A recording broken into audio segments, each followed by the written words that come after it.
पाकिस्तान के पर एक के बाद से कई कूटनीतिक और रणनीतिक स्ट्राइक करने के बाद से भारत एक और बड़ा कदम उठाने जा रहा है। जी हां, पहलगाम में 22 अप्रैल को जो घटना घटित हुई, जो आतंकवादी हमला हुआ, उसके बाद पाकिस्तान के खिलाफ भारत दो खास आर्थिक कदमों पर विचार कर रहा है। एक तरीके से इकोनॉमिक स्ट्राइक होगी पाकिस्तान के ऊपर। इसे पाकिस्तान के आतंकी नेटवर्क को मिलने वाला पैसा जहां पर बंद होगा, वहीं उसकी अर्थव्यवस्था पर भी एक बहुत बड़ा प्रहार होगा।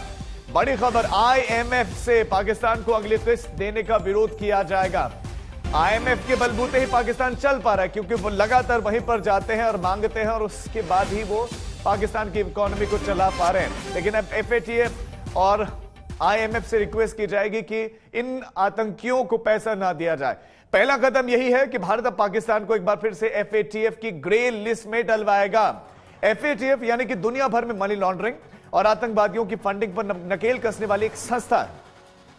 पाकिस्तान जून 2018 में ग्रे लिस्ट में डाला गया था। इसका इतिहास रहा है ग्रे लिस्ट में, और अक्टूबर 2022 तक उस पर कड़ी नजर रखी गई। और इस लिस्ट में होने के चलते पाकिस्तान में विदेशी निवेश बंद हो गया, नो फॉरेन इन्वेस्टमेंट, और उसके जो कल कारखाने हैं वो सब ठप पड़ गए थे। और ये नहीं, पाकिस्तान से भारत के जम्मू कश्मीर में आने वाले पैसे पर भी उसके बाद लगाम लगी थी। अब दूसरा कदम, सेकंड स्टेप, भारत अंतर्राष्ट्रीय मुद्रा कोष यानी कि आईएमएफ, ये भी बहुत महत्वपूर्ण संस्था है।